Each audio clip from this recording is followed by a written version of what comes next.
Dollar ಮೌಲ್ಯ ಇಳಿಕೆಯಿಂದಾಗಿ ಚಿನ್ನ ಹಾಗೂ ಬೆಳ್ಳಿ ದರ ಸತತವಾಗಿ ಏರಿಕೆಯಾಗ್ತಾ ಇದೆ.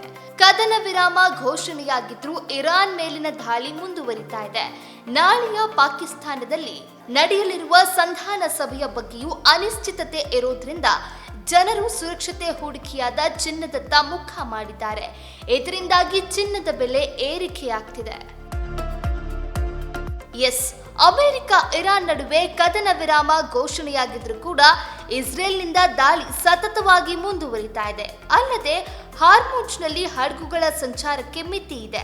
ಇದರಿಂದ ತೈಲ ಬೆಲೆ ಏರಿಕೆಯಾಗಿದ್ದು ಹಣದುಬ್ಬರದ ಭೀತಿ ಉಂಟಾಗಿದೆ.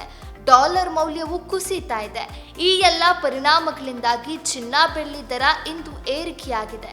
ಏಪ್ರಿಲ್ 10ರ ಪ್ರಕಾರ 24 ಕ್ಯಾರೆಟ್ 10 ಗ್ರಾಂನಲ್ಲಿ ₹1,520 ಏರಿಕೆಯಾಗಿ ₹1,53,000 ಬೆಲೆ ದಾಖಲಾಗಿದೆ. 1 ಗ್ರಾಂ ಬೆಲೆ ಇಂದು ₹152 ಏರಿಕೆಯಾಗಿದ್ದು ₹15,300 ಆಗಿರುವಂಥದ್ದು. 22 ಕ್ಯಾರೆಟ್ 1 ಗ್ರಾಂ ಬೆಲೆ ₹140 ಏರಿಕೆಯಾಗಿ ₹14,025 ತಲುಪಿದೆ.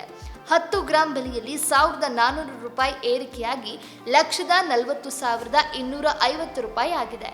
ಇನ್ನು ಬೆಳ್ಳಿ ಬೆಲೆ ತಟಸ್ಥವಾಗಿದ್ದು ಬೆಳ್ಳಿ ಬೆಲೆ ಇಂದು ₹5 ಏರಿಕೆಯಾಗಿದೆ. ಗ್ರಾಂ ಬೆಲೆ ₹260 ಹಾಗೂ ಕೆಜಿ ಬೆಲೆ 2,000 ರಿಟೇಕ್ ಹಾಗೂ ಕೆಜಿ ಬೆಲೆ ₹2,60,000 ಬೆಲೆಗೆ ಏರಿಕೆಯಾಗಿದೆ. ಇರಾನ್ ಅಮೆರಿಕ ಸಂಘರ್ಷದ ಹಿನ್ನೆಲೆಯಲ್ಲಿ ಡಾಲರ್ ಬೆಲೆ ಏರಿಳಿತ ಸೇರಿದಂತೆ ಚಿನ್ನ ಬೆಳ್ಳಿ ಬೆಲೆಯಲ್ಲಿ ಭಾರಿ ಏರುಪೇರಾಗ್ತಾ ಇದ್ದಾರೆ. ಆದರೆ ವರದಿಗಳ ಪ್ರಕಾರ ಇಂದು ಬೆಳಗ್ಗೆಯ ವಹಿವಾಟಿನ ಆಧಾರದಲ್ಲಿ ಮಾತುಕತೆಯಿಂದಾಗಿ ಡಾಲರ್ ಬೆಲೆ ಏರಿಕೆಯಾಗಿದ್ದು ಚಿನ್ನದ ಬೆಲೆಯಲ್ಲಿ ಕುಸಿತ ಕಾಣಿಸಿದೆ. ಏಪ್ರಿಲ್ 8ರಂದು ಭಾರಿ ಜಿಗಿತ ಕಂಡಿದ್ದ ಚಿನ್ನದ ಬೆಲೆ ಕುಸಿತಗೊಂಡಿತ್ತು.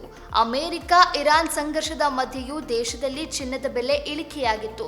ರಾಷ್ಟ್ರ ರಾಜಧಾನಿಯಲ್ಲಿ ಗುರುವಾರ ಬೆಳ್ಳಿ ಬೆಲೆ ಪ್ರತಿ ಕೆಜಿಗೆ ₹7,800ಗಳಷ್ಟು ಇಳಿಕೆಯಾಗಿ ₹2.43 ಲಕ್ಷ ತಲುಪಿದೆ. ಪರಿಶುದ್ಧ ಚಿನ್ನವು 10 ಗ್ರಾಂಗೆ ₹2,340 ಕುಸಿದು ₹1,51,630 ಆಗಿತ್ತು. ಆಭರಣ ಚಿನ್ನವು 10 ಗ್ರಾಂಗೆ ₹2,150 ಇಳಿದು ₹1,39,000 ತಲುಪಿತು. ಇದೀಗ ಕೊಂಚ ಏರಿಕೆ ದಾಖಲಾಗಿತ್ತು. ಮತ್ತೆ ಏರಿಳಿತ ಕಾಣುವ ಸಾಧ್ಯತೆ ದುಪ್ಪಟ್ಟಾಗಿದೆ.